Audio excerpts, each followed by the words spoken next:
कर दिया। नमस्कार दोस्तों, जय हिंद। आज हम देखेंगे सरकार के अंगों के बारे में। जो भारतीय जो लोकतांत्रिक व्यवस्था है, उसमें सरकार के अंग कौन-कौन से और किस-किस अंग का क्या-क्या काम है और किस-किस में क्या-क्या व्यवस्थाएं की गई है भारत में। चलिए वीडियो को स्टार्ट करते हैं। सबसे पहले हम देखेंगे विधायिका। यहाँ पर लिख दिए सरकार के 4 अंग हैं। पहला है विधायिका, दूसरा कार्यपालिका, तीसरा है न्यायपालिका और चौथा है मीडिया। इसको बोलते हैं मीडिया को, जो सरकार के या शासन के चौथा अंग कहा जाता है इसको। विधायिका में अभी जो भारत में जो व्यवस्था है संघीय व्यवस्था है, तो इसमें केंद्र में विधायिका और राज्य की विधायिका लगे। केंद्र की विधायिका को क्या बोलते हैं? संसद बोलते हैं। इसके 3 अंग हैं। संसद के कितने अंग हैं? 3 अंग हैं। यहाँ पर हम देख लेते हैं संसद के 3 अंग हैं। पहला कौन सा है? लोकसभा, ये लोकसभा। और दूसरा यहाँ पर देख लेते हैं ये राज्यसभा, इसको आरएस करके लिख देता हूँ। और तीसरा है राष्ट्रपति। ये 3 अंग हैं संसद के केंद्र में।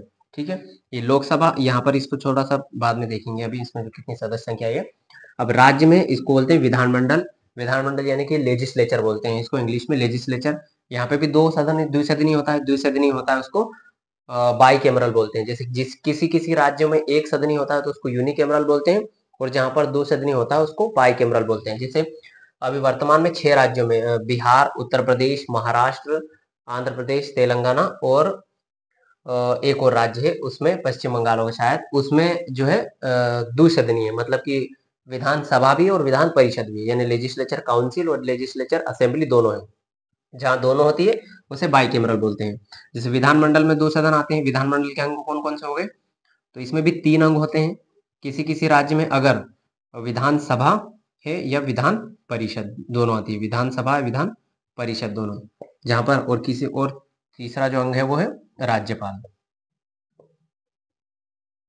विधानमंडल के जहां पर सिर्फ विधानसभा है तो यहाँ 2 अंग हो जाएंगे, विधानसभा और राज्यपाल। और जहां पर दोनों है यानी विधानसभा और विधान परिषद है, वहां विधानमंडल के 3 अंग हो जाते हैं, विधान सभा, विधान परिषद और राज्यपाल, ये 3 हो जाते हैं। अब आते हैं कार्यपालिका। तो कार्यपालिका में कौन कौन आता है? यहाँ पर राष्ट्रपति आते हैं।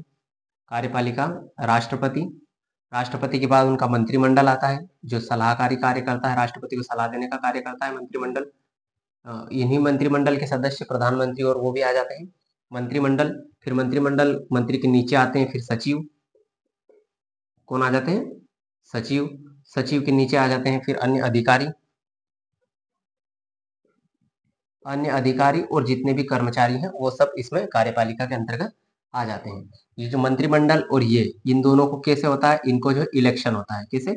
इलेक्शन होता है इनका, यानी ये चुने जाते हैं, चुनाव के द्वारा चुने जाते हैं। और ये क्या है? चयन किया जाता है इनका, यानी सिलेक्शन होता है, यानी भर्ती की जाती है इनकी, इनका सिलेक्शन होता है। जैसे सचिव, अधिकारी, इनका यूपीएससी, एमपीपीएससी और अन्य जो एग्जाम कॉम्पिटेटिव, जो एग्जाम प्रतियोगी परीक्षा है उनके द्वारा इनका चयन किया जाता है ना? तो इसमें क्या है? सिलेक्शन होता है। और इनका क्या है? चुनाव होता है, इनका निर्वाचन होता है।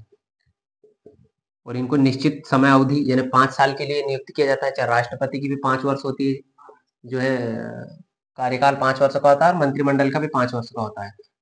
ठीक है, मंत्रिमंडल कार्यकाल भी निर्धारित 5 वर्ष है, लेकिन निश्चित नहीं है कि 5 वर्ष चलेगा, है ना? कभी कभी सरकार गिर जाती है, बहुमत नहीं रहता है तो सरकार गिर जाती है, अविश्वास प्रस्ताव ले आते हैं तो यहाँ पे भी निश्चित नहीं है इनका, लेकिन राष्ट्रपति जी का इनका जो है निश्चित, और अधिकारी और सचिव इनका निश्चित रहता है, जितनी भी आयु, सेवानिवृत्ति की आयु रखी जाती है वो।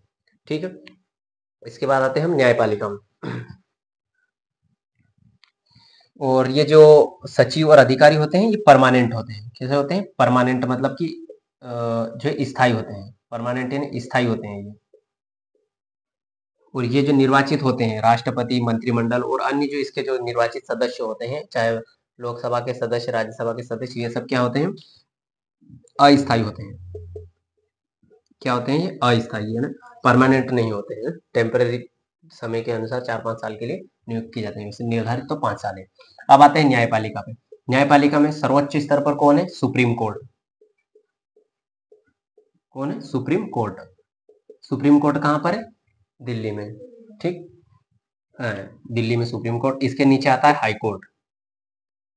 इसको लिख देते हैं अपन HC से, ये हाई कोर्ट इसके बाद आता है। हाई कोर्ट, इसके बाद हाई कोर्ट के नीचे आता है डिस्ट्रिक्ट कोर्ट, जो सत्र एवं जिला एवं सत्र न्यायालय होते हैं वो। और डिस्ट्रिक्ट कोर्ट के नीचे आ जाता है फिर तहसील या विकास खंड में व्यवहार न्यायालय जिनको बोलते हैं, वो भी आ जाते हैं इसमें। जो है तहसील विकास खंड न्यायालय जो वहाँ पे भी होते हैं, विकास खंड न्यायालय भी आ जाते हैं। ठीक है, ये और मीडिया ये लोकतंत्र का चौथा स्तंभ है। इसको चौथा स्तंभ जिसमें आते हैं प्रिंट मीडिया भी आता है, प्रिंट मीडिया है, और बाकी जो सोशल मीडिया है ये भी इसी में आ जाता है, सोशल मीडिया। और वर्तमान में जो मतलब 2025 की जो रिपोर्ट आई थी, एक पेरिस स्थित अंतरराष्ट्रीय संगठन है, एनजीओ है, एक नॉन गवर्नमेंट ऑर्गेनाइजेशन है, वो रिपोर्ट जारी करता है। रिपोर्ट विदाउट बॉर्डर्स की एक रिपोर्ट आती है, उसकी प्रेस फ्रीडम इंडेक्स जिसका शीर्षक रहता है प्रेस फ्रीडम इंडेक्स। तो वर्तमान में प्रेस फ्रीडम इंडेक्स में भारतीय जो मीडिया है उसको कौन सी रैंक दी गई? 151वीं रैंक दी गई है, 151वें स्थान पर है, 151वें स्थान पर है। ये अब फिसलती जा रही धीरे धीरे, क्योंकि जो है मीडिया है वो तो काफी स्थिति में, ऐसी दयनीय स्थिति में पहुंच गया है, सब क्या बताएं इनके बारे में। तो 151वें स्थान पर अभी वर्तमान में हमारे भारतीय जो मीडिया है वो है। कौन सी रिपोर्ट है? Press freedom index. ठीक है, press freedom index. Norway top पर रहता है इसमें, नॉर्वे, स्वीडन, ये जैसे देश है ना, ये इसमें टॉप पर रहते हैं, यानी वहां पर जो चीजें मीडिया में उठा दी जाती है ना वो उनका काम होता है। यहाँ पर तो बके बके रह जाओ तो कोई सुनता ही नहीं है। ठीक इसके बाद फिर से आते हैं विधायिका पर। विधायिका क्या करती है? कानून बनाती है, ये कानून बनाने का काम करती है। कानून कौन बनाता है? विधायिका। फिर कार्यपालिका क्या उसको लागू करती है, लागू बोले तो क्रियान्वयन करती है। और इस कानून की समीक्षा, समीक्षा कौन करता है? समीक्षा करती है न्यायपालिका। ये क्या करती है? समीक्षा करती है। ये कानून बनाते हैं, क्या करते हैं? ये बनाते हैं, ये लागू करते हैं। कार्यपालिका क्या करती है? उसको लागू करती है, और न्यायपालिका उसकी समीक्षा करती है। समीक्षा बोले तो रिव्यू, इसको बोलते हैं जुडिशियल रिव्यू। ये अमेरिका से ली गई है, प्रावधान कहाँ से लिया गया है? अमेरिका से लिया गया है। लागू ये करेंगे और ये बनाएंगे तो इसकी समीक्षा करेंगे। कैसे? कि कहीं गलत कानून तो नहीं बना दिया इन्होंने, मौलिक अधिकारों के विपरीत या सामान्य जन के या जनता के नागरिकों के अधिकारों के विपरीत तो नहीं बना दिया है। ये अनुच्छेद 13 के तहत क्या क्या बनाया गया?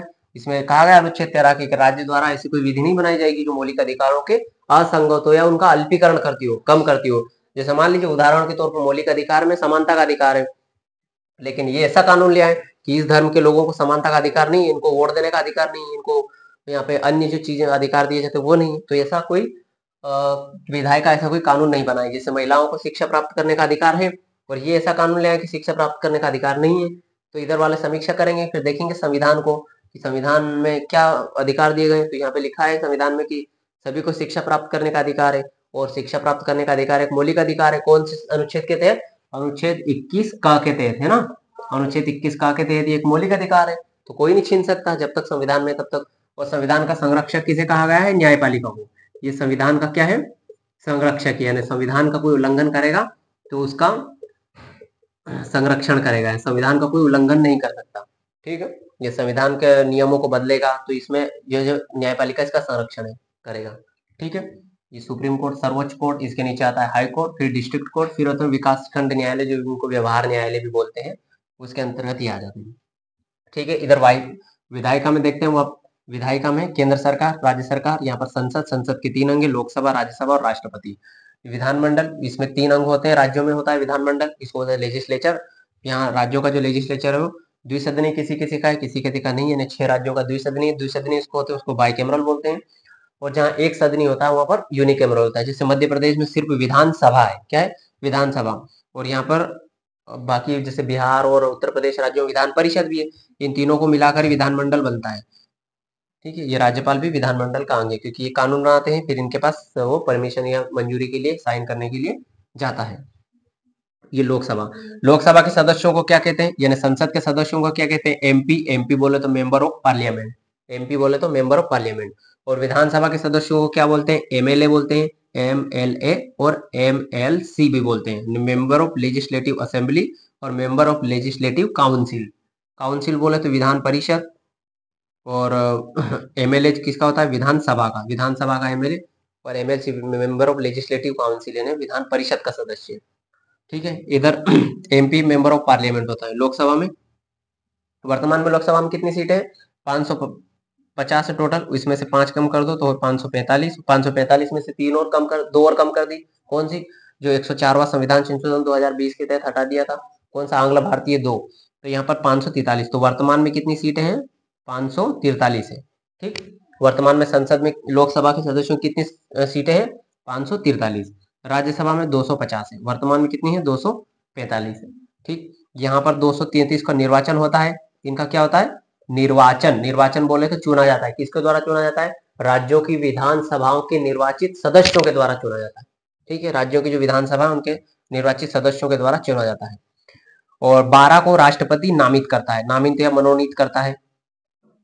राष्ट्रपति क्या करता है? इनको नामित करता है। नामित करता है राष्ट्रपति। ठीक है, कहां पर? राज्यसभा में। ये कौन कौन से होने चाहिए? कला, खेल, साहित्य, सामाजिक कार्यकर्ता, कोई विशेषज्ञ होने चाहिए। उन 12 सदस्यों को राज्यसभा में नामित करता है कौन? राष्ट्रपति। ठीक है।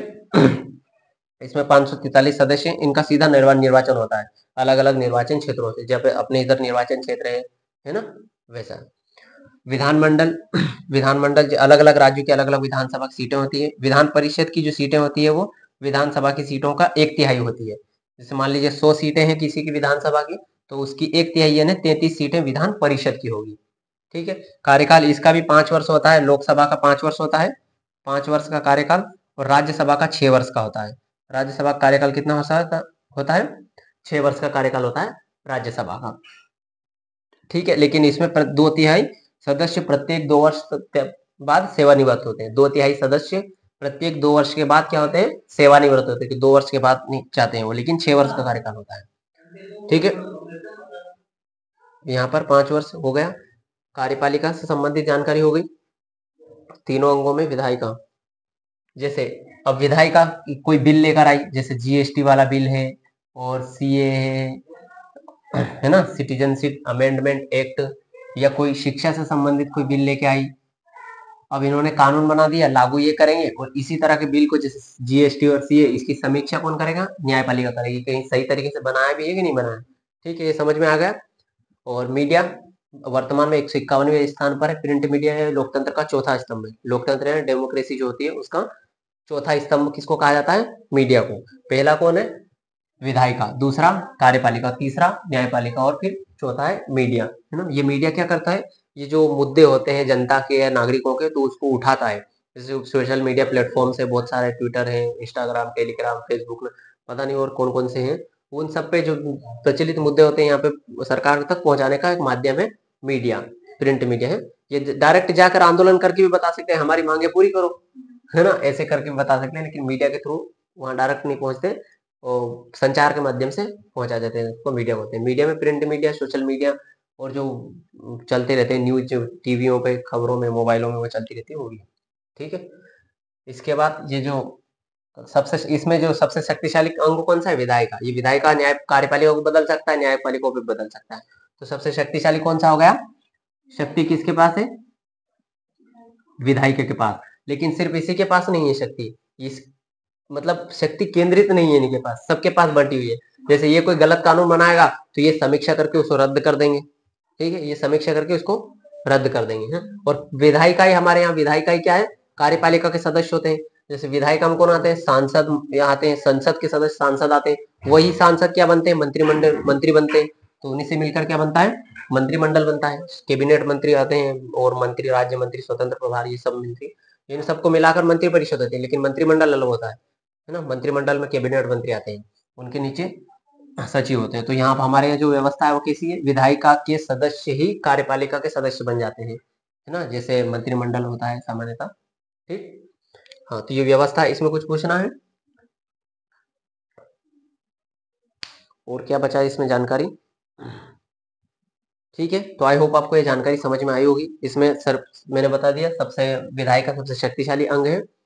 और ये अधिकारी हैं। अधिकारी जो अगर जैसे काम करने लेट लतीफी करते हैं, अपनी मनमानी करते हैं, उटपटांग काम करते हैं अधिकारी वर्ग, तो उसको क्या कहा जाता है? लाल फीताशाही या अफसरशाही कहा जाता है। उसको क्या कहा जाता है?